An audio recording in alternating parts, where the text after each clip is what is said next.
मैं राहुल कुमार, स्वागत है आपका वरण्यम एजुकेशन के इस यूट्यूब चैनल में। और आज के इस वीडियो में हमारा सिलेबस है डेटाबेस। ठीक है, और अब जानते होंगे डेटाबेस या फिर आप इसे डीबीएमएस कह सकते हैं।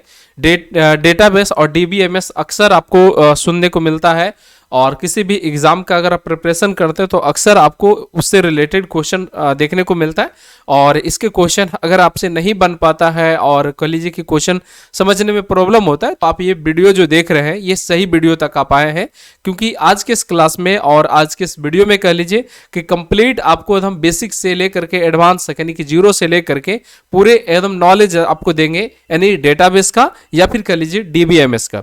तो चलिए आज के इस क्लास में और आज के इस वीडियो में हम समझते हैं और जानते हैं कि एक्चुअल में ये डेटाबेस होता क्या है, और इसे हम अपने अलग अलग एग्जाम के अकॉर्डिंग, जैसे अगर आप बिहार सिविल कोड की बात करें या फिर बिहार बिजली विभाग की बात करें या फिर एसएससी की बात कर रहे हैं, या फिर एसएससी के अंतर्गत बहुत सारे हैं जैसे सीजीएल सीएचएसएल मेंस की बात कर रहे हैं, या फिर राज्य स्तरीय कोई भी एग्जाम, आप जहां पर भी एग्जाम देते हो, चाहे उत्तर प्रदेश में देते हो, बिहार में देते हो, झारखंड में देते हो, ये एक ऐसा चैप्टर है जिसको कि कह लीजिए कि कभी ना कभी आपको क्वेश्चन देखने को मिलता ही है। तो चलिए हम इसे क्यों ना एक बार ही कंफ्यूजन से इसको, मतलब जो भी कंफ्यूजन है इसके प्रति उसे दूर ही कर लिया जाए, इसको बढ़िया से पढ़ लिया जाए। तो चलिए आज की क्लास में हम आपको डेटाबेस यानी कि डीबीएमएस पढ़ाते हैं, और आप बेहतरीन तरीके से आप इसे पढ़ेंगे, और साथ में हम आपको इसमें पीडीएफ डाउनलोड करने का भी आपको ऑप्शन दे देंगे। देन आप इसका पीडीएफ भी डाउनलोड कर सकते हैं। ठीक है, जिसके बाद आप कभी कभी आपको रीडिंग उसको करना होगा तो आपके लिए सबसे बेस्ट तरीका होगा, जिसके माध्यम से आप अपने ये कंटेंट जो है उसको दोबारा आप रीड कर सकते हैं या फिर कम समय के अंतर्गत आप उसे पढ़ सकते हैं। तो चलिए क्लास शुरू करेंगे। क्लास शुरू करने से पहले बताना चाहेंगे कि आप में से बहुत सारे स्टूडेंट ऐसे भी होंगे कि जो हमारे चैनल पे अभी पहली बार वीडियो देख रहे हैं लेकिन चैनल सब्सक्राइब नहीं किए, तो आपसे रिक्वेस्ट है कि चैनल सब्सक्राइब कर लें। वीडियो पसंद आए तो वीडियो को लाइक कर देंगे, और अपने दोस्तों के साथ पॉसिबल हो तो शेयर भी कर देंगे, लेकिन लाइक और सब्सक्राइब अगर नहीं किए हैं तो आप जरूर कर दें। चलिए आज का क्लास हम शुरू करते हैं कंप्यूटर के अंतर्गत। ठीक है, सबसे पहले आपके स्क्रीन पे ये दो फोटो दिख रहा होगा, आप देख सकते हैं कि एक टेबल के ऊपर रखे हुए कुछ फाइल है और दूसरा एक चलाता हुआ एक व्यक्ति है जो कंप्यूटर को चला रहा है। ठीक है, जैसा कि आपको यहाँ पे स्क्रीन पे शो भी कर रहा होगा कि यहाँ पर से कोई व्यक्ति है कैसे जो एक कुछ सॉफ्टवेयर ओपन किया हुआ और इसमें जो भी इंफॉर्मेशन है वो रिकॉर्ड कर रहा है, और दूसरा आप यहाँ पर देख रहे होंगे एक फाइल है जिसके अंतर्गत कुछ डेटा लिखे हुए होंगे। अब अंतर यह है कि ये दोनों है हमारे, मतलब कह लीजिए डेटाबेस है। ठीक है, डेटा क्या होता है? डेटा होता है वैसा इंफॉर्मेशन जिसपे पहले किसी भी तरह का कोई प्रोसेस नहीं किया गया हो। फॉर एग्जांपल, हम आपके ऑफिस में जाते हैं या फिर कह लीजिए किसी भी चीज का तरह का आप कोई काम करते हैं, या किसी ऑफिस में आप काम करते हैं और हम आपके ऑफिस में जाते हैं और आप हमसे मेरा नाम, मेरा पता, मेरा कह लीजिए मोबाइल नंबर और भी अन्य प्रकार के इंफॉर्मेशन आप हमसे पूछते हैं। ठीक है, तो ये हमारा डेटा है। ठीक है, समझ में आया बात की नहीं? और इसको आप प्रोसेस में कर देंगे, जैसे कि आप इस पे हमसे संपर्क करते हैं या फिर और भी अन्य प्रकार की चीजें जो आगे हम चल के बताएंगे, तो उसमें क्या होगा कि उसी चीज को इंफॉर्मेशन कहा जाता है। अब बात ऐसा है गुरु कि जो आप पेपर पे वर्क देख रहे हैं यहाँ पे, इसको ढूंढना और इस पे पेपर वर्क करना बहुत टफ था और अनसिक्योर भी माना जाता है। ठीक है, इसीलिए हम यहाँ पे लिखे हैं, यहाँ पर से पॉइंट को हाईलाइट करके भी दिखाते हैं कि पहले जो डेटा स्टोर होता था वो एक पेपर पे रहता था और उसे काफी अनसिक्योर भी माना जाता था, या फिर कह लीजिए इसे काफी अनसिक्योर कहा जाता था। ठीक है, अब जैसे देखिए फिर क्या हुआ कि पेपर डेटा को डिजिटल, ठीक ना, डिजिटल रूप में स्टोर किए जाने लगा, और डिजिटल डेटा को, यानी कि जो डिजिटल डेटा रहा, ठीक है, स्टोर किए जाने लगा, उसे ही हम क्या कहते हैं? डीबीएमएस कहते हैं। यानी कि पहले जो हमारे पास डेटा था वो पेपर पे स्टोर रहता था, यानी कि पेपर के अंतर्गत रहता था। इसमें दिक्कत क्या था? कई तरह के बात है, कई बार सुनते होंगे कि चूहा काट दिया उसे, कई बार ये सुनते होंगे कि उसमें आग लग गया, कई बार वो सुनते होंगे कि पानी आने की वजह से वो गल गया, कई तरह के अन्य प्रकार की चीजें हम लोग अक्सर सुनते होंगे, और आप लोग भी सुने हैं। और हम तो मतलब आपको बता देना चाहेंगे कि न्यूज के माध्यम से ये सब चीजें अक्सर आपको सुनने को मिलता होगा कि जो फाइल का ज्यादा इंपॉर्टेंस था अक्सर वही फाइल क्या हो जाता है? गायब हो जाता है, वो चाहे किसी भी जगह का हो। ठीक है, तो वो सब चीज से बचने के लिए करके, और डेटा को कह लीजिए कि उसको आप सोचिए ना कि उस फाइल को ढूंढना भी कितना टफ होगा, उसके लिए मतलब एक प्रोफेशनल आदमी रहता था जो कोई फाइल को रखता था, और उसके बाद फिर फाइल को ढूंढने की जिम्मेवारी भी उसी व्यक्ति को होता था कि ताकि उसको एग्जैक्ट पता हो कि कैसे उसे ढूंढा जाएगा। ठीक है, अब कंप्यूटर में जो डेटा को ट्रांसफर कर दिया गया, कंप्यूटर में डेटा को फिल कर दिया गया, स्टोर कर दिया गया, इसके वजह से अब यूज करना भी आसान हो गया और उसे ढूंढना भी आसान हो गया और उसका कह लीजिए कि एंट्री करना भी आसान हो गया। कैसे हम समझेंगे, उससे पहले हम ये जानेंगे कि अबाउट डेटाबेस। उससे पहले आप यहाँ पर एक इंट्रो में समझ लीजिए हम कि क्या लिखे हैं कि पहले जो डेटा स्टोर होता था वो पेपर पे रहता था और उसे काफी अनसिक्योर माना जाता था, जैसा कि अभी आपको बताया। फिर पेपर के डेटा को, यानी कि पेपर में जो इंफॉर्मेशन या डेटा लिखा हुआ था उसको डिजिटल रूप में स्टोर किए जाने लगा। डिजिटल जो डेटा स्टोर रहता है उसे ही हम लोग क्या कहते हैं, डीबीएमएस कहते हैं, यानी कि data base management system.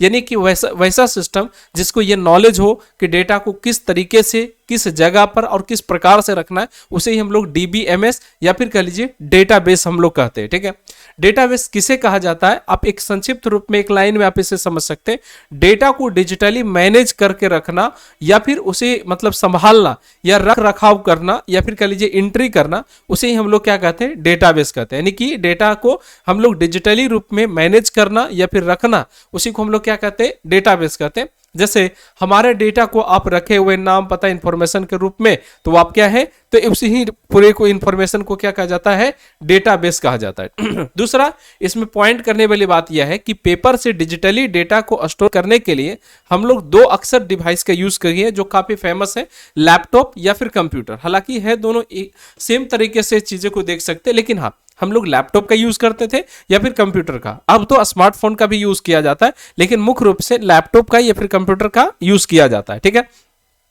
About database क्या होता है इस चीज को समझिए। तो देयर आर मेनी सॉफ्टवेयर, मतलब अगर डेटाबेस के बारे में बताएं तो डेटाबेस एक सॉफ्टवेयर का नाम है और डेटाबेस की एंट्री को रिकॉर्ड करने के लिए, डेटा को रिकॉर्ड करने के लिए, इंफॉर्मेशन को रिकॉर्ड करने के लिए हमारे पास बहुत प्रकार के सॉफ्टवेयर है जो created to create a database, यानी कि जो क्रिएट करता है कि डेटाबेस को कैसे क्रिएट करना है, कैसे रखना है और कैसे मेंटेन करना है, ये सारा चीज, और कैसे मैचिंग कराना, ये सारा चीज के जो देख देखाव या रख रखाव की कह लीजिए कि पूरी जिम्मेवारी होती है, उसे हम लोग क्या कहते हैं, डेटाबेस कहते हैं।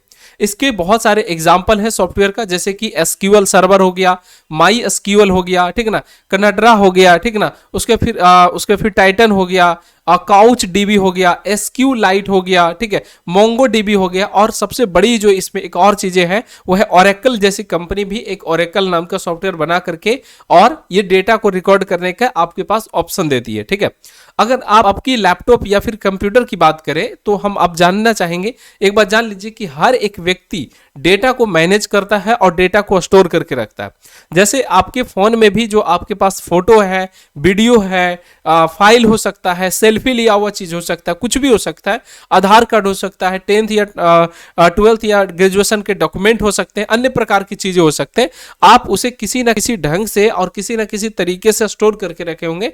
वैसे वीडियो को आप रखे भी नहीं होंगे जिसका कोई जरूरत भी नहीं, वैसे फोटो को आप रखे भी नहीं होंगे जिसका कोई जरूरत भी नहीं है। मतलब आपको फोटो को किस प्रकार के रखे हैं, फाइल को किस तरह से रखे हैं, डॉक्यूमेंट को किस प्रकार से रखे, सारा चीज जो मैनेजमेंट आप कर रखे हैं उसी को क्या कहा जाता है, डेटाबेस कहा जाता है। अगर आपकी यहां पर ऐसे लिखे हुए भी इसीलिए कि अगर हम आपके लैपटॉप या फिर मोबाइल की बात करें तो आपके मोबाइल फोन में भी एक डेटाबेस होगा, जैसे कि आप अपने फोटो रखे होंगे या फिर वीडियो रखे होंगे या डॉक्यूमेंट रखे होंगे या कॉन्टैक्ट वगैरह सेव करके रखे होंगे। यही सारा चीज जो आपकी इंफॉर्मेशन आपके सिस्टम में इंफॉर्मेशन सेव है उसी को क्या कहा जाता है, डेटाबेस कहा जाता है, जो कि किसी भी वस्तु का या फिर किसी भी चीज के बारे में पूरी इंफॉर्मेशन डिटेल्स को स्टोर करना होता है। ठीक है, अब अगर हम बात करें कि डीबीएमएस में से रिलेटेड, तो यहां पर से एक बात जान लीजिए कि कोई भी कंपनी जो होती है, ठीक है, कंपनी के पास डेटा बहुत इंपॉर्टेंट होता है, इसीलिए कंपनी वाले जो होते हैं डेटा के पीछे बहुत ही पीछे पड़े हुए होते हैं। जैसे कि आपका ईमेल आईडी को वो रिकॉर्ड करके रखेगा, मोबाइल नंबर को रिकॉर्ड करके रखेगा, बहुत तरह तरह की चीजें। ठीक है, अब हमारा जो क्लास शुरू होता है, यहां तक अगर आप वीडियो को सुने तो इसमें अभी तक इंट्रो का ही बात है। अब जो आपका मेन रूप से शुरू होता है, जो अक्सर क्वेश्चन आंसर के रूप में आपसे पूछा जाता है या फिर कह लीजिए कि क्वेश्चन रूप से क्वेश्चन वगैरह आते हैं। आज की इस वीडियो में हम आपको लास्ट में यहां पर से दिखाना चाहेंगे कि जब हम ये पूरा चैप्टर कंप्लीट करेंगे, ठीक है, तो लास्ट में देखिए हम यहाँ पर से क्वेश्चन भी रखे हुए हैं, जैसे कि हम क्वेश्चन भी डिस्कस करेंगे, और ये दो लैंग्वेज में है, हिंदी और इंग्लिश, ये दोनों लैंग्वेज में आपको क्वेश्चन यहाँ पर से देखने को मिलेगा और आप लास्ट में हम इसे क्वेश्चन भी सॉल्व करेंगे। लेकिन सबसे पहले हम इसे पढ़ लेते हैं, चीजों को समझ लेते हैं, उसके बाद फिर हम इसे क्वेश्चन के रूप में देखेंगे कि क्या इसका यूज है। ठीक है, सबसे पहले बात यहां पर से है टर्म्स रिलेटेड टू डेटाबेस, यानी कि जो डेटाबेस है उसके कुछ रिलेटेड टर्म्स होते हैं। जैसे कंप्यूटर में जब आप पढ़ते थे तो कंप्यूटर पढ़ते होंगे तो कंप्यूटर में भी कंप्यूटर से रिलेटेड एक टर्म होता है। आप कहिएगा कि ये जो डेटाबेस पढ़ा रहे हैं ये क्या है, ये कंप्यूटर नहीं है, ये कंप्यूटर का एक चैप्टर का नाम है, ठीक है। जब कंप्यूटर पढ़े होंगे तो उसमें इनपुट आउटपुट हार्डवेयर सॉफ्टवेयर, ठीक है, उसका फिर कीबोर्ड माउस के बारे में अक्सर आपको जिक्र किया गया होगा। तो वो जो उससे जो keyboard mouse input output process database ये सारा चीज क्या है तो कंप्यूटर का टर्म है। बिल्कुल डेटाबेस के अंतर्गत भी उसके बहुत सारे टर्म होते हैं। फॉर एग्जांपल जैसे डेटाबेस में अगर जो रो होता है यानी कि डेटा किसे कहा जाता है पहले वो समझेंगे। तो जो डेटा होता है वो रो आपका फैक्ट होता है एंड फिगर डेटा होता है, ठीक है। यानी डाटा एक ऐसा बेस है जिस पर कोई भी प्रोसेसिंग नहीं किया हुआ हो, उसे हम लोग क्या कहते हैं तो उसे हम लोग डेटाबेस कहते हैं। उसे क्या कहते हैं हम लोग तो डेटाबेस कहते हैं, ठीक है। नेक्स्ट हमारा बात करेंगे जैसे इंफॉर्मेशन किसे कहा जाता है तो इंफॉर्मेशन कहा जाता है प्रोसेस किया हुआ डेटा को, ठीक ना, यानी कि प्रोसेस डाटा को, ठीक है, डाटा को प्रोसेस करने के बाद उसे हम लोग क्या कहते हैं इंफॉर्मेशन कहते हैं, ठीक है। उसे क्या कहते हैं फिर हम लोग तो इंफॉर्मेशन कहते हैं। समझ में आया बात कि नहीं, ठीक है। नेक्स्ट हमारा यहां पर है कि जैसे बहुत बार ये भी पूछा जाता है कि डेटाबेस क्या होता है। तो आपको भी कुछ देर पहले डेटाबेस के बारे में हालांकि बता दिए, लेकिन फिर भी आप यहां पे समझ लीजिए क्या लिखा हुआ, ऑर्गेनाइज कलेक्शन ऑफ डेटा यानी कि इसी इंफॉर्मेशन को इसी डेटा को सिस्टमेटिक तरीके से ऑर्गेनाइज करना, ये उसी को अच्छे से रखना या फिर कह लीजिए जिस प्रकार से ऑर्गेनाइज कर रहे हैं अरेंज कर रहे हैं उसी को डेटाबेस कहा जाता है। यानी कि डेटाबेस के टर्म में इस तरह के शब्द का अक्सर जिक्र होता है कि यानी कि डेटा क्या होता है, इंफॉर्मेशन क्या होता है, डेटाबेस क्या होता है। तो डेटा क्या होता है रो फैक्ट इन फिगर डेटा जो होता है वही आपका क्या है डेटा है, वैसा डेटा जिस पे कोई भी प्रोसेस नहीं किया गया। इंफॉर्मेशन के बारे में आपको बताएं, इंफॉर्मेशन क्या होता है जो प्रोसेस करने के बाद जो चीजें होती हैं उसी को हम लोग क्या कहते हैं इंफॉर्मेशन कहते हैं। उसके बाद फिर अगर हम बात करेंगे पर्सनली डेटाबेस के बारे में तो डेटाबेस किसे कहा जाता है तो डेटाबेस की अगर बारे में बात करें तो इसमें ऑर्गेनाइज कलेक्शन ऑफ डेटा, यानी कि डेटा को ऑर्गेनाइज करना, डेटा को कलेक्शन करके रखना, उसी को क्या कहा जाता है डेटाबेस के नाम से जाना जाता है, ठीक है। समझ पाए होंगे, ठीक है। अब इसमें एक टर्म अक्सर आता है डीबीएमएस। डीबीएमएस क्या होता है, डीबीएमएस एक सॉफ्टवेयर का नाम है, ठीक है। डीबीएमएस कोई मतलब कह लीजिए ऐसा टर्म है नहीं जिसमें कि कंफ्यूज होने की बात है। डीबीएमएस का मतलब होता है एक सॉफ्टवेयर, ठीक है, जिसका कि फुल फॉर्म होता है डेटाबेस मैनेजमेंट सॉफ्टवेयर। अब यहां पर से बात को इसको जानना जरूरी है कि जैसा कि इसमें नाम से ही पता चल रहा है कि डेटाबेस मैनेजमेंट सॉफ्टवेयर, ठीक है ना। अब यहां पर से जैसे फुल फॉर्म है उसी तरह का इसका काम भी है। क्या कह रहा है कि software for creating and managing database, यानी कि ऐसा सॉफ्टवेयर जिससे हम डेटा को क्रिएट कर सकते हैं और उसी डेटा को मैनेज कर सकते हैं, उसी को डीबीएमएस यानी कि डेटाबेस के नाम से जाना जाता है। डीबीएमएस को आप इसे इस तरह से आप यहां पर से लिखे भी हैं कि डीबीएमएस एक कह लीजिए कि सॉफ्टवेयर है और इसका मेन काम यह है कि सिस्टमैटिक तरह से डेटा को या फिर डेटाबेस को स्टोर करना। जैसे कि आपका नाम हो गया, आपका नंबर हो गया, आपका एड्रेस हो गया, आप किस पर्पस से कोई काम कर रहे हैं वो हो गया, आपका पर्पस क्या है, ये सब काम एक सॉफ्टवेयर पे मतलब किया जाता है और उसी को हम लोग क्या कहते हैं डेटाबेस कहते हैं, ठीक है। अब एक और टर्म आता है इसके बाद, फिर आता है आरडीबीएमएस, ठीक है। अब जैसे देखिए डीबीएमएस तो इससे पहले देख लिए थे कि डेटाबेस मैनेजमेंट सॉफ्टवेयर होता है। इसमें एक्स्ट्रा वर्ड क्या जुटा है तो इसमें वर्ड जुटा है क्या तो आर जुटा है। आर का मतलब होता है रिलेशनल डेटाबेस मैनेजमेंट सॉफ्टवेयर, यानी कि एक वैसा सॉफ्टवेयर, ठीक है, जिसमें कि रो की बात हो, कॉलम की बात हो, ठीक है ना। समझ में आया बात की नहीं, ठीक है। तो उसे हम लोग क्या कहते हैं आरडीबीएमएस कहते हैं, ठीक है ना। समझ में आया बात की नहीं। इसका फुल फॉर्म क्या होता है तो इसका फुल फॉर्म होता है रिलेशनल डेटाबेस मैनेजमेंट सॉफ्टवेयर होता है। इसका फुल फॉर्म याद रखिएगा, किसी भी एग्जाम में इसका एब्रिविएशन के तौर पे फुल फॉर्म अक्सर आपसे पूछा जा सकता है। ये डाटा को अरेंज करता है एक टेबुलर फॉर्म में, ठीक है। टेबुलर क्या होता है टेबल की तरह, ठीक है ना, यानी कि जो इसमें जो डेटा अरेंज होता है या फिर कह लीजिए स्टोर होता है। देखिए डीबीएमएस जो है वो एक सॉफ्टवेयर है, जैसे कि आप नाम बताए कि ओरेकल हो गया, एमएस एक्सेस हो गया, ठीक है ना, माई एसक्यूएल हो गया, ये सभी चीजें डीबीएमएस है। जबकि अगर हम आरडीबीएमएस की बात करें तो ये एकदम कह लीजिए रिलेशनल की बात कर रहा है। रिलेशनल का मतलब हुआ कि एक टेबल की फॉर्म में बात कर रहा है। टेबल के अंतर्गत आपको पता होगा टेबल कैसे बनता है, तो कोई भी टेबल जो होता है वो रो और कॉलम के मिलने से बनता है। ठीक है, किससे मिल बनता है, तो रो और कॉलम के मिलने से बनता है क्या, हमारा टेबल बनता है। यानी कि डेटा को अरेंज किया गया है एक टेबल की फॉर्म में जिसके अंतर्गत रो है और कॉलम है, उसे हम लोग आरडीबीएमएस कहते हैं। जब भी क्वेश्चन में आएगा बात, यहां पर से हम लिखे हुए भी हैं आप इसे पढ़ भी सकते हैं।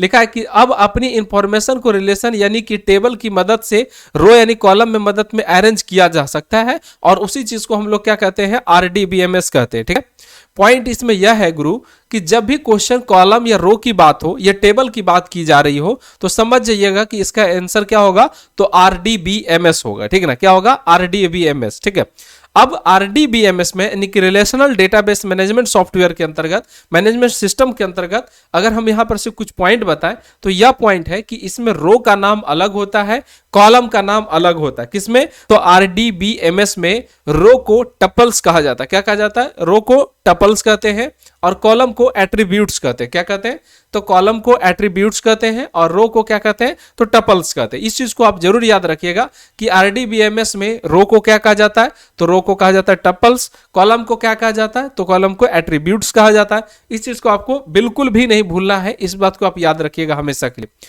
उसके बाद फिर आगे बात करें कि फाउंडर ऑफ यहाँ पे डेटाबेस, ये एक बहुत इंपॉर्टेंट पॉइंट है। और फाउंडर ऑफ डेटाबेस में हो सकता है कि यहाँ पर से पिक्चर अब दिख रहा होगा, ऊपर हम कर दिए, यहाँ पे इनका नाम है और मिस्टर क्या है नाम इनका, तो मिस्टर इगर, ठीक है, इडगर फ्रैंक टेड कोड, मतलब कोड है। ठीक है, इस चीज को आपको यहां पर से याद रखना है। इसमें संक्षिप्त रूप में एक बात आपको बता देना चाहेंगे कि इडगर एफ टेड कोड भी नाम यहां पर से आता है। ठीक है, एफ को ना फ्रैंक जो यहां पर से है ना एडगर फ्रैंक टेड है ना यहाँ पे, तो कई बार फ्रैंक नहीं लिख करके एफ सिर्फ लिखा हुआ रहेगा, तो आपको यहां पर याद रखना होगा।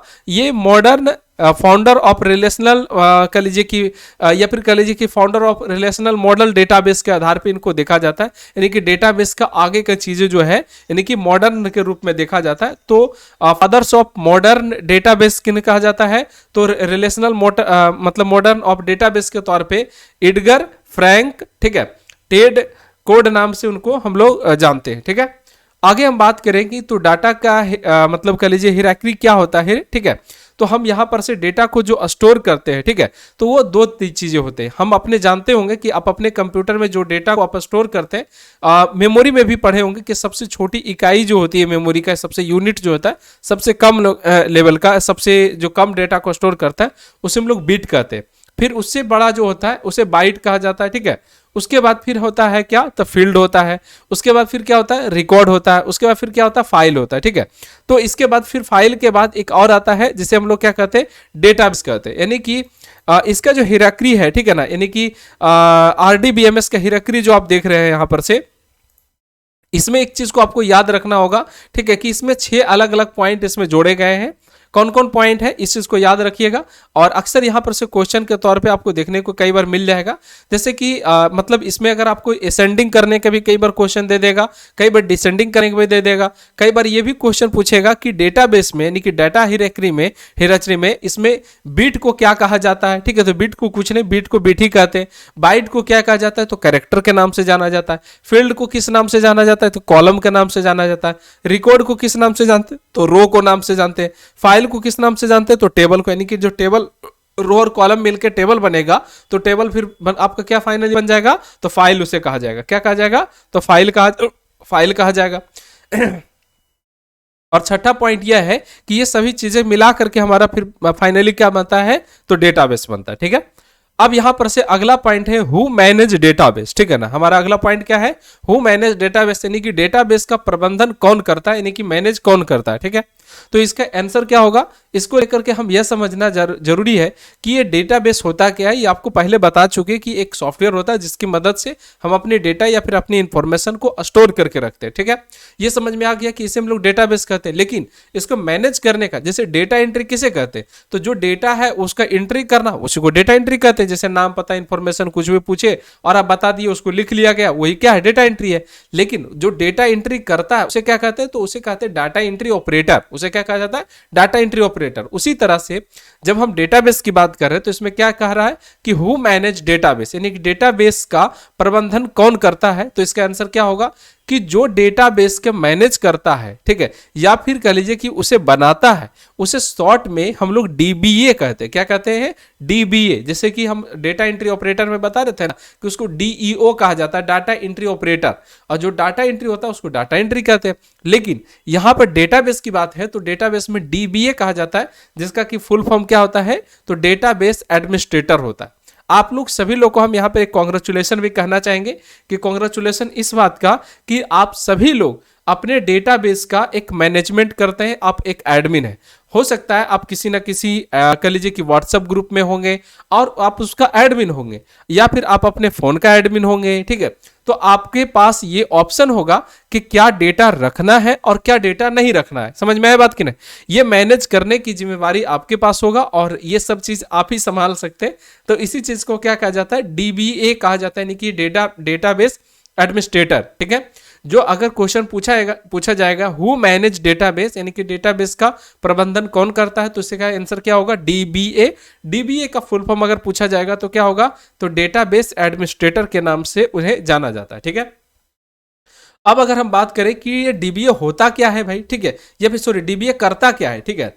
तो डीबीए क्या करता है? तो क्रिएट एंड मेंटेन, मतलब डेटा को क्या करता है कि क्रिएट करता है और उसे मेंटेन करता है डेटाबेस के, ठीक ना, जिससे कि हमारा जो डेटा है, हमारे जो इंफॉर्मेशन है वो अच्छी तरीके से दिखे और बहुत बढ़िया तरीके से कह लीजिए किसी को भी पता चले। और वो एक तरह के लीजिए कि कंपनी में, जो हर कंपनी में एक डीबीए होता है जिसके पास सभी इंफॉर्मेशन को रिकॉर्ड होता है और रिकॉर्ड करने की जिम्मेवारी भी उसी को होता है, ठीक है।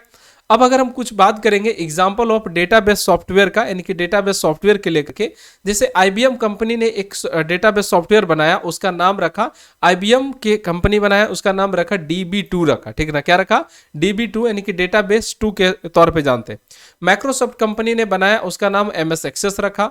माइक्रोसॉफ्ट कंपनी एक और बनाया, उसका नाम एक्सेल रखा, ठीक है। माइक्रोसॉफ्ट कंपनी का एक और है SQL सर्वर, ठीक है। फिर MySQL और फिर Oracle RDBMS, फिर यहां पर से क्यूकबेस, उसके बाद फिर SAP साइबेस, ठीक है। ये सभी जो आपको सॉफ्टवेयर आपको देखने को मिला, ये एग्जांपल है किसका? तो डेटाबेस सॉफ्टवेयर का, ठीक है, यानी कि एग्जांपल ऑफ डेटाबेस सॉफ्टवेयर। तो यहां पर से IBM बनाया है DB2, माइक्रोसॉफ्ट ने 3 सॉफ्टवेयर बनाए हैं मुख्य रूप से, MS एक्सेस, MS एक्सेल और SQL सर्वर, ठीक है। फिर है MySQL, Oracle है, Oracle को RDBMS भी यहाँ पे लिखा हुआ है, फिर यहाँ पे क्यूबेस, उसका फिर SAP साइबर, ठीक है, साइबेस, ठीक है। तो इस तरह का हमारे पास ये सभी क्या है? सॉफ्टवेयर है, ठीक है। अब अगर हम बात करेंगे अगला टॉपिक में, जिसमें कि हमारा इंपॉर्टेंट है डेटाबेस लैंग्वेज का, ठीक ना। क्या है? तो डेटाबेस लैंग्वेज किस लैंग्वेज का आधारित में बनाया गया, तो इसका आंसर होगा SQL में, ठीक है। जैसे आप जानते होंगे कि लैंग्वेज क्या होता है, प्रोग्रामिंग लैंग्वेज में आप जानते होंगे जैसे C++, जावा, कोबोल, विजुअल बेसिक, HTML का ये यूज करके बहुत सारे सॉफ्टवेयर या फिर वेबसाइट वगैरह बनाने में हम लोग यूज करते हैं। फॉर एग्जांपल जैसे HTML बोले तो वेबसाइट या वेब पेज बनाने के लिए इसका यूज करते हैं।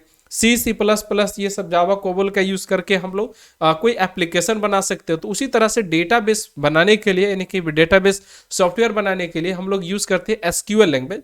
और ऑब्वियसली इसके अलावा भी और भी लैंग्वेज यूज होते हैं, लेकिन मुख्य रूप से क्या है? SQL लैंग्वेज इसमें इंपॉर्टेंट है, ठीक है। अगर हम अबाउट SQL के बारे में बताना चाहें तो इसमें कुछ क्वेश्चन पूछे जाते हैं और उस पॉइंट को आपको याद रखना बहुत ही ज्यादा क्या है? जरूरी है। सबसे पहले SQL का फुल फॉर्म पूछा जाता है, तो इसका फुल फॉर्म होता है स्ट्रक्चर क्वेरी लैंग्वेज। क्या होता है? स्ट्रक्चर क्वेरी लैंग्वेज, ठीक है। दूसरा क्वेश्चन पूछा जाता है किस टाइप का लैंग्वेज है, तो ये डेटाबेस लैंग्वेज है। किस तरह का लैंग्वेज है? डेटाबेस। जैसे HTML किस प्रकार का लैंग्वेज है, तो वेब पेज क्रिएटेड करने के लिए वो लैंग्वेज का प्रयोग किया जाता है। फिर है यहां पर से लिखा हुआ इसका उपयोग किसके लिए किया जाता है, तो यह फिर मैनेज, ठीक है ना, एंड ऑर्गेनाइज डेटा करने के लिए इसका प्रयोग किया जाता है, ठीक है। जैसे आपका मतलब डेटाबेस का प्रयोग किस काम में आता है, तो डेटा को मैनेज करना और उसको ऑर्गेनाइज करना, मतलब अरेंज करना, रखना, ठीक है ना। फिर अगर हम बात करें कि ये जो बनाया गया है SQL जो बनाया गया है, ठीक है, तो ये किसके द्वारा बनाया गया, तो इसमें क्वेश्चन अगर पूछा जाएगा तो IBM के रिसर्चर के द्वारा बनाया जाएगा। अगर अभी इसमें आविष्कारक का नाम अगर पूछा जाएगा तो इसका नाम क्या होगा? रेमोंड, ठीक है ना, बॉयस, ठीक है, बॉयस, ठीक है ना, Raymond Boyce and Donald Chamber, ठीक ना, क्या होगा, तो डोनाल्ड चैम्बर एंड रेमोल्ड बाइस नाम से जो दो इंजीनियर मिल करके एसक्यूएल लैंग्वेज पर आधारित डेटाबेस का निर्माण किए, ठीक है। एसक्यूएल का आविष्कार जो है या फिर लॉन्च कर लीजिए 1970 में है, और इसका पुराना नाम QUS था, ठीक है, सॉरी SEQUEL था, जिसका कि फुल फॉर्म क्या होता है, मतलब एसक्यूएल, इसका फुल फॉर्म अक्सर पूछा जाएगा, जिसका फुल फॉर्म होता है स्ट्रक्चर्ड इंग्लिश क्वेरी लैंग्वेज, ठीक है। जिसमें कि ये कह लीजिए कि ऐसा है ना कि जैसे आप समझते होंगे कि मान ली कोई बच्चा ही है, ठीक है, तो छोटा रहता है तो उसका भी कुछ भी नाम रहता है, चिंकू मिंकू कुछ भी कर देता है। तो जब भी एसक्यूएल शुरू में बना था ना, तो उसका नाम SEQUEL था, जिसका फुल फॉर्म होता था स्ट्रक्चर इंग्लिश क्वेरी लैंग्वेज था, जो कि बाद में कि इसका लैंग्वेज नाम बदल करके स्ट्रक्चर क्वेरी लैंग्वेज कर दिया गया, यानी कि इसमें इंग्लिश वर्ड को हटा दिया गया। देन इसका मतलब आप कह लीजिए अभी जो पूरा दुनिया जानता है उसे एसक्यूएल के नाम से जानते हैं, ठीक है। तो अक्सर एसक्यूएल का कई बार क्वेश्चन भी पूछे जाते हैं फुल फॉर्म के तौर पे, तो उसे आपको याद रखना होगा कि कौन कौन सा फुल फॉर्म होता है। अब अगर हम बात करेंगे कि एसक्यूएल से रिलेटेड, यानी कि एसक्यूएल के कमांड से रिलेटेड, तो इसको मुख्य रूप से 5 भाग में बांटा जाता है। कितने भाग में बांटा जाता है? 5 भाग में बांटा जाता है, यानी कि टाइप्स ऑफ एसक्यूएल लैंग्वेज की बात करें तो ये 5 भाग में बांटा जाता है, जिसका कि पूरा एक पहला है डीडीएल हो गया, डीएमएल हो गया, उसके बाद फिर टीसीएल हो गया, फिर डीक्यूएल हो गया। हालांकि डीक्यूएल को मतलब नहीं मान के चला जाता, लेकिन फिर भी है। और उसके बाद फिर डीसीएल हो गया। तो आविष्कार के तौर पे अगर हम देखें तो इसके लैंग्वेज 5 है, लेकिन जो काम आते हैं वो 4 आते हैं, ठीक है। इसमें जो डीक्यूएल जो होता है इसको मतलब कह लीजिए कि हटा दिया जाता है, या फिर कह लीजिए इसको नेग्लेक्ट करके चलते हैं हम लोग, ठीक है। तो इसीलिए इसका आंसर मुख्य रूप से क्या होगा कि टाइप्स ऑफ एसक्यूएल, तो इसका आंसर हो जाएगा कि कितना हो जाएगा, तो इसका आंसर हो जाएगा 4 हो जाएगा, क्योंकि इसमें जो मतलब 5वां के तौर पर या फिर कह लीजिए डीक्यूएल जो देख रहे हैं उसको आपको हटा देना है, ठीक है। तो एब्रीविएशन के तौर पे कई बार आपसे फुल फॉर्म भी पूछ लिया जाता है, जैसे कि डीडीएल का फुल फॉर्म क्या होता है, तो डेटा डेफिनेशन लैंग्वेज होता है। डीएमएल का फुल फॉर्म क्या होता है, तो डाटा मैनिपुलेशन लैंग्वेज होता है। टीसीएल का क्या होता है, तो ट्रांजैक्शन कंट्रोल लैंग्वेज होता है। फिर यहाँ पर टीक्यूएल का क्या होता है, तो डाटा मतलब क्वेरी लैंग्वेज होता है। फिर टीसीएल का क्या होता है, डीसीएल का क्या होता है, तो डाटा कंट्रोल लैंग्वेज होता है। तो ये सभी एब्रीविएशन के तौर पर भी क्वेश्चन पूछा जाता है। इसमें हम लिखे भी हैं कि इसमें डीक्यूएल में काउंट में नहीं किया जाता, इस चीज को आपको याद रखना होगा, ठीक है। आगे हम बात करें तो इसमें एक एक कर करके हम सबके बारे में जानेंगे, जितने भी लैंग्वेज है, जैसे कि डीडीएल हो गया, डीएमएल हो गया, टीसीएल हो गया और डीसीएल हो गया। ये चारों के बारे में हम एक एक करके जानेंगे, लेकिन सबसे पहले हम ये जानेंगे कि डीडीएल क्या होता है। डीडीएल का मतलब डीडीएलजी मत समझ लीजिएगा, ठीक है। डीडीएल अलग है, डीडीएलजी अलग, उसमें जी का शब्द का प्रयोग किया गया था। डीडीएलजी मतलब एक्स्ट्रा जी था, जबकि इसमें वो नहीं है, ठीक है। दिलवाले दुल्हनिया ले जाएंगे, वहां पे ले जाएंगे नहीं, बस दिलवाले दुल्हनिया तक ही याद रखिए, ठीक है। जिसका कि फुल फॉर्म एक्चुअल जो होता है फुल फॉर्म वो होता है डाटा डेफिनेशन लैंग्वेज। क्या होता है? Data definition language. इसका यूज क्या है, ठीक है, तो इसका यूज किस चीज के लिए किया गया था, तो क्रिएट, ठीक है ना, क्रिएट करने के लिए सेलेटोन जो डेटा है आपका, कह लीजिए कि create equal to skeleton of the database. Skeleton का मतलब होता है डेटाबेस कैसा दिखेगा उसके आपको पूरी स्ट्रक्चर को बनाना, और कह लीजिए रख रखाव करना कि आपको सेलेटोन मतलब कह लीजिए स्केलेटोन का यूज करके हम लोग ये डेटाबेस में कर सकते हैं कि डेटाबेस कैसा दिखेगा, कहाँ पर नाम होगा, कहाँ पर पता होगा, ये सारा चीज। यानी कि इसके अंतर्गत ये टास्क दिया गया था कि कोई भी चीज को क्रिएट किया जा सकता है, बदलाव किया जा सकता है, या फिर कह लीजिए थोड़ा बहुत चेंजिंग किया जा सकता है, रीनेम किया जा सकता है, बहुत सारा चीज। इसमें जो स्टोर करने की बात करेंगे तो इसमें मेटा डेटा के इसका देखेंगे, इसके टास्क के तौर पे देखेंगे तो टास्क के तौर पे यह रहेगा कि क्रिएट अल्टर ड्रॉप इस तरह से रहेगा, लेकिन इसमें स्टोर में बात करेंगे तो मेटा डेटा के नाम से जाना जाता है। यानी मेटा डेटा क्या होता है, तो डेटा के अंदर जो डेटा होता है उसी को क्या कहते हैं हम लोग, मेटा डेटा कहते हैं। जैसे आप हमसे पूछ लिए कि आपका नाम क्या है, तो हम बता दिए कि मेरा नाम राहुल है, ठीक है। अब आप यहां पर से एक डेटा तो आप जान गए कि हाँ इस व्यक्ति का नाम क्या है, राहुल है। अब आप इससे और इंफॉर्मेशन पूछ रहे हैं, जैसे आप ये पूछ रहे हैं कि आपका नंबर क्या है, तो एक इंफॉर्मेशन और आप इन किए ना, तो जो आपको नंबर मान लीजिए जैसे बताए कि 9534796936 होता है, ठीक है, तो ये नंबर बताए अब हम ये बताएं, आप सबसे फिर से पूछने लगे कि ये जो नंबर है वो किस कंपनी का है, तो ये और भी ज्यादा आप इंफॉर्मेशन में इन होते जा रहे हैं, ठीक है। तो इसी चीज को क्या कहा जाता है, मेटा डेटा कहते हैं, यानी कि डेटा के अंदर जो डेटा होता है उसी को क्या कहते हैं, मेटा डेटा कहते हैं, यानी डेटा के अंदर भी डेटा होता है उसे को मेटा डेटा कहते हैं। इसकी टास्क क्या है, तो डीडीएल कितने तरीके के काम कर सकते हैं, जैसे कोई भी चीज को क्रिएट कर सकता है, अल्टर का मतलब होता है बदलाव करना, ठीक है, तो चेंज करना वो कर सकते हैं, ड्रॉप कर सकते हैं, ठीक है ना, ट्रंकेट कर सकते हैं, रीनेम कर सकते हैं, और भी कई तरह के कमेंट वगैरह भी इसके अंतर्गत किया जा सकता है, ठीक है।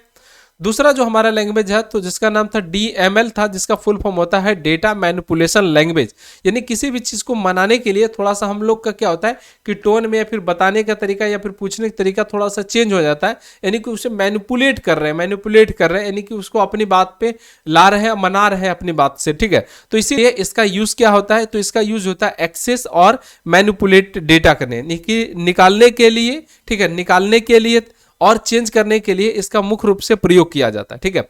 इसका टास्क क्या है, तो डीएमएल यानी कि डीएमएल कितने तरीके से काम करते हैं, तो इसका काम होगा सेलेक्ट करना, इंसर्ट करना, अपडेट करना और मर्ज करना और लॉक टेबल करना, ठीक है। ये सब चीज काम करना किसके कौन सा लैंग्वेज का यूज किया जाता है, तो डेटा मैनिपुलेशन लैंग्वेज का प्रयोग करके किया जाता है। फिर आता है हमारे पास आता है डीसीएल आता है, जिसका फुल फॉर्म होता है डेटा कंट्रोल लैंग्वेज, ठीक ना, जिसके अंदर यानी कि कंट्रोलिंग की सारी जिम्मेदारी दी जाती हो, उसी को डीसीएल के नाम से जाना जाता है। यानी कि इसका यूज जो है control access to data store, ठीक है, यानी कि मतलब ऑथेंटिकेशन दे देना, ठीक है। यानी कि इसमें लिखा हुआ भी control access to data store, यानी कि जो हमारा डेटा है, हमारा जो इंफॉर्मेशन है, वो जो स्टोर है उसकी कंट्रोल किसी आदमी को दे देना, ठीक है, उसी को क्या कहा जाता है, तो इसे डीसीएल के नाम से जाना जाता है। मतलब डेटा को देखने और एक्सेस करने कंट्रोल करना, ठीक है, जैसे कुछ भी डेटा को कोई भी देखे और सभी डेटा को एडमिन देख सके, यानी कि कह लीजिए कि कई बार क्या होता है कि जैसे आप देखते होंगे कि कोई भी जगह पर कोई स्टाफ है, ठीक है, आप उसको ये अधिकार दिए कि चलो भाई आप ये काम कर सकते हैं, देन उसी अधिकार का यूज करके गलत फायदा करता है तो आप उसको हटा भी सकते हैं, ठीक है। लेकिन एडमिन जो होता है, एडमिनिस्ट्रेटर होता है, वो तो सभी चीजों पे नजर होता है और उसके पास क्या होता है, कुछ सीमित ही होते हैं, ठीक है। तो इसी चीज को हम लोग क्या कहते हैं, तो उसे हम लोग क्या कहते हैं, डीसीएल कहा जाता है। ये चीज क्रिएट जो किया जाता है वो डीसीएल के माध्यम से किया जाता है, ठीक है। इसीलिए इसका पॉइंट 1 यह है कि जब भी डीसीएल से क्वेश्चन होगा तो उसमें पासवर्ड, यूजर नेम और ऑथेंटिकेशन या फिर कह लीजिए कि ऑथराइजेशन के या लॉगिन की बात कर रही होगी, ठीक है ना। अगर टास्क से रिलेटेड बात करें तो डीसीएल में कितने तरीके के काम करेंगे, तो ये ग्रांट कर सकता है और रिबुक कर सकता है। ग्रांट का मतलब होगा किसी भी चीज का दायित्व दे देना और रिबुक का मतलब होता है उसे वापस लेना। जैसे अगर आप कहीं पर क्या होता है कि कोई भी काम कर रहे हैं और काम करते करते किसी व्यक्ति को वो दायित्व दे दिए कि चलिए थोड़ा देर के लिए काम आप संभालिए, फिर आपको आते हैं तो आप काम को क्या करते हैं, वापस ले लेते हैं, तो उसे रिबुक कहा जाता है, ठीक है। तो ये चीजें करने के लिए इसका प्रयोग किया जाता है। अब हमारा आगे जो होता है उसका नाम होता है टीसीएल, ठीक है। टीसीएल का फुल फॉर्म होता है ट्रांजैक्शन कंट्रोल लैंग्वेज, ठीक है। ट्रांजैक्शन अब कहिएगा ट्रांजैक्शन का काम यहाँ पर कैसे आ गया, ठीक है, बिल्कुल होता है। टीसीएल क्या है, ठीक है, टीसीएल जैसे समझिए कि आप किसी को 10 रुपये मतलब दिए हैं, तो आपके पास से 10 रुपये कम जाएगा और जिस व्यक्ति को आप दिए हैं उसके पास 10 रुपये बढ़ेगा। तो ये सारा रिकॉर्ड रखने की जिम्मेदारी जो होती है वो टीसीएल को कहते हैं, उसे हम लोग क्या कहते हैं, टीसीएल कहते हैं। जैसे कि बैंक में देखे होंगे कि सभी ट्रांजैक्शन का रिकॉर्ड रखा हुआ होता है। यूज इसकी बात करें तो ये मैनेज ट्रांजैक्शन डेटाबेस, यानी कि जितने भी तरह के खर्च या फिर कह लीजिए पैसा आए गए हैं उसकी मैनेजमेंट करना किसका काम होता है, तो टीसीएल का होता है, ठीक है। अगर टीसीएल के टास्क के बारे में बताएं तो टीसीएल कितने तरीके के काम कर सकता है, तो ये कमिट कर सकते हैं और रोल बैक कर सकते हैं, कमिट कर सकते हैं और रोल बैक कर सकते हो। कमिट का मतलब होता है किसी को आप एक बार ट्रांजैक्शन कर दिए हैं तो वापस नहीं आएगा, ठीक है, और रोल बैक का मतलब होता है वापस ले लेना, ठीक है। तो ये दो चीजें आपको अक्सर इसमें पूछे जाएंगे। फिर आता है हमारा डेटाबेस एसिड प्रॉपर्टी, ठीक है। एसिड का यहाँ पर फुल फॉर्म होता है मतलब ऑटोमेटिसिटी, कंसिस्टेंसी, आइसोलेशन और मतलब ड्यूरेबिलिटी, ठीक ना। तो ये इसका क्या होता है कि फुल फॉर्म के तौर पे होता है, जहां पर से यहाँ पे ऑटोमेटिसिटी की बात करें तो either the entire transaction take a place at once or does not happen at all, ठीक है। इसकी अगर हम बात करें तो ऑटोमेटिसिटी का मतलब होता है या तो होगा या तो फिर नहीं होगा। जैसे कि आप समझिए कि आप किसी को 100 रुपये दिए हैं तो उसके पास 100 रुपये ही जाएगा ना, ऐसा तो नहीं होगा कि उसके पास 80 रुपये गया। यानी कि आप किसी को ट्रांजैक्शन किए तो ऐसा तो नहीं होगा कि उसके पास आप 100 रुपये भेजे और उसके पास कितना गया होगा, 80 रुपये गया होगा, बीच रास्ते में 20 रुपये अटक गया होगा, ऐसा तो होगा नहीं। तो ये जो गारंटी देता है इसी चीज को क्या कहा जाता है, तो हम लोग ऑटोमेसिटी के नाम से जानते हैं। ठीक है, क्या कहते हैं, तो ऑटोमेसिटी के नाम से इसे हम लोग जानते हैं। ठीक है, नेक्स्ट है हमारा कंसिस्टेंसी है। ठीक है, कंसिस्टेंसी का मतलब होगा जो होगा ट्रांजैक्शन वो पूरा हो, कंप्लीट होगा, उसमें कहीं कोई रोक रुकावट नहीं होगा।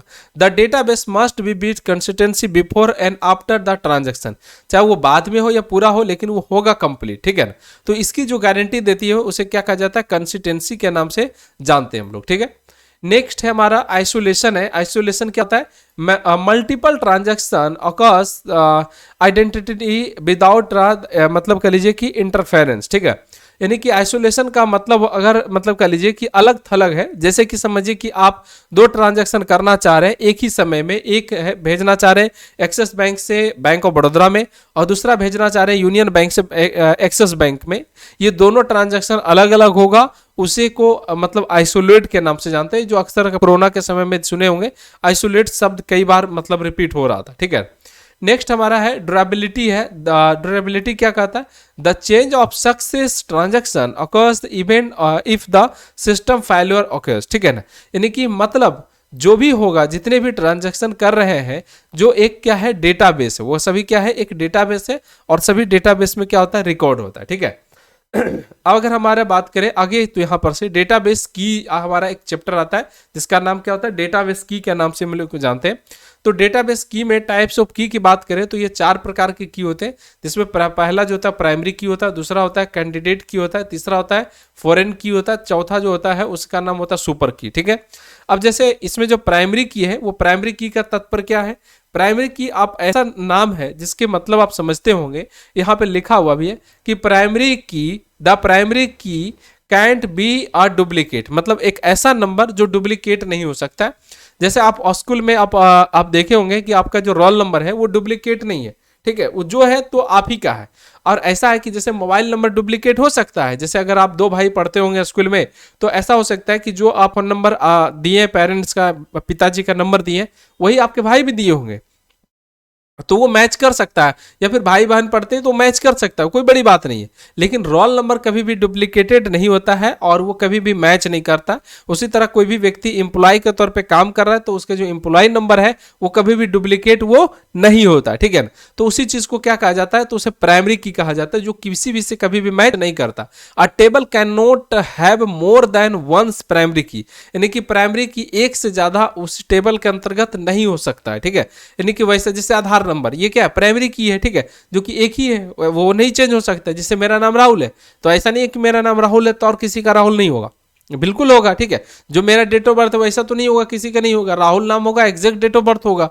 ऐसा भी होगा कि वो जिस डिस्ट्रिक्ट से हम बिलोंग करते हैं उस डिस्ट्रिक्ट में होगा, या फिर जिस हम जगह से बिलोंग करते हैं उस जगह पर भी मेरे नाम का आदमी होगा। लेकिन अंततः बात यही है कि आधार नंबर जो वो कभी भी डुप्लीकेट नहीं होगा। ऐसा नहीं कि मेरे आधार नंबर जो है वो किसी और के वहां पर से दिखाएगा, ऐसा नहीं हो सकता। ठीक है, तो उसे प्राइमरी की कहते हैं। ठीक है, समझ में आया बात कि नहीं, कि द प्राइमरी की field can not be null. ठीक है, यानी कि प्राइमरी की जो है कभी भी खाली नहीं होती, कभी भी वो ब्लैक नहीं होता, वो जब भी होता है तो लिखित पूरी तरह से रहता है। ठीक है, उसके बाद फिर दूसरा जो आता है हमारा जिसका नाम होता है कैंडिडेट की, मतलब कैंडिडेट की होता है। Candidate key can be a single column or combination of more than one column. ठीक ना, यानी कि कह लीजिए कि एक और एक से अधिक कॉलम को मिला करके जो बनता है उसे कैंडिडेट की कहते हैं। फॉर एग्जांपल में जैसे कि स्टूडेंट आईडी हो गया, रोल नंबर हो गया, या फिर ईमेल आईडी हो गया, तो इसे कैंडिडेट की भी कहा जाता है। ठीक है, तो इस चीज को आपको याद रखना होगा।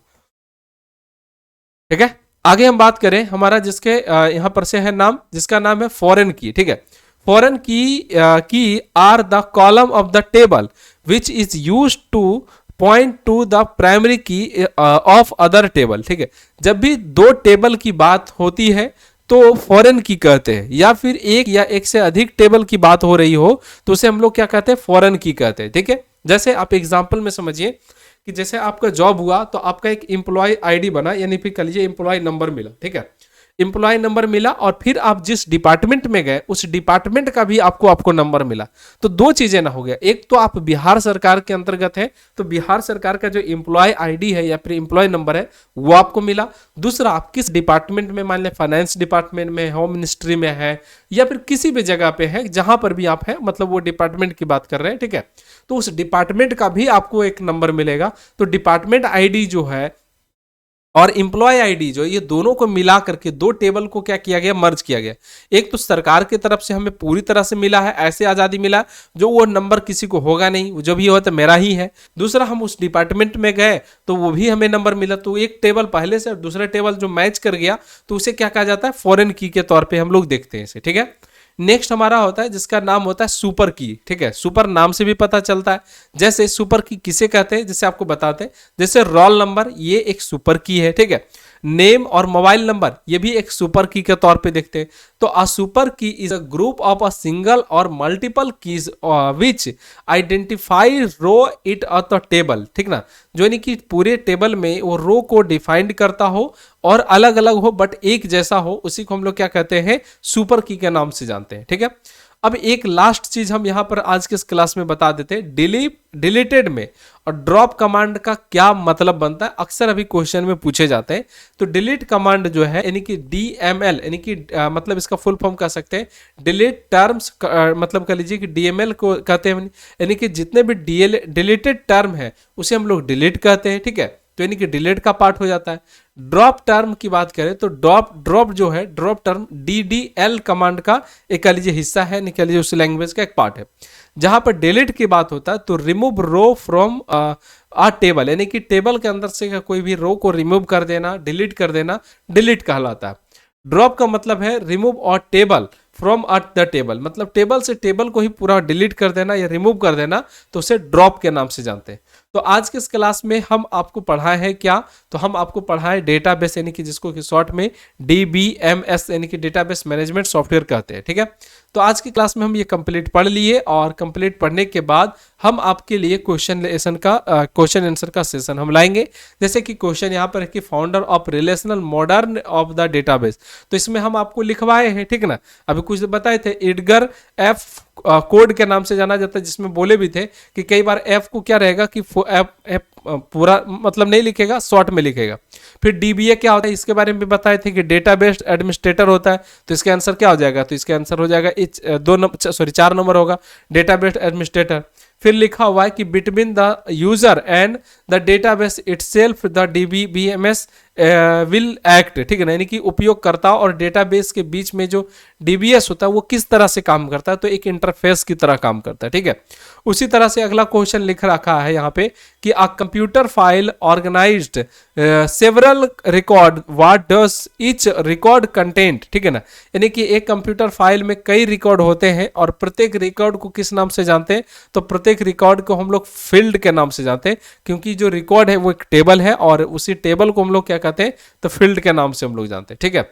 डाटा आर, ठीक है, यानी कि डेटा क्या है, ठीक है, तो ये सारा चीज हम लोग बात करेंगे। और डेटा जो है एक रो फैक्ट है, एक रो एंड फिगर डेटा है जिसमें कोई भी प्रोसेसिंग अभी नहीं किया गया, तो आप इसका आंसर क्या लगा सकते हैं, तो इसका आंसर आप 1 नंबर लगा सकते हैं, ठीक है। चलिए आज के इस क्लास में बस इतना ही, और मिलेंगे अगले क्लास में, और अगले क्लास में हम आपको 1 नंबर से लेकर के अगले 40 नंबर तक क्वेश्चन डिस्कस करेंगे, फिर 40 से 80 तक हम आपके साथ डिस्कस करेंगे। आज के इस वीडियो में बस इतना ही, किसी भी तरह का डाउट रह गया हो तो आप हमें कमेंट करके बता दीजिएगा, और वीडियो पसंद आए तो वीडियो को लाइक करके चैनल को सब्सक्राइब जरूर कर लीजिएगा।